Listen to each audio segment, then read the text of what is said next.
Hello kids, welcome back to Phonic Adventure. Let's remember what we learned last time.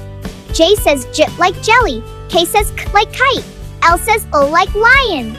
Great remembering, Mimi. Today we are going to learn new 3 letters that are M, N and O. Let's make phonics fun. This is letter M. M for monkey. Monkey. This is letter N. N is for nut. Yum, that's a nut. Nut. Wow!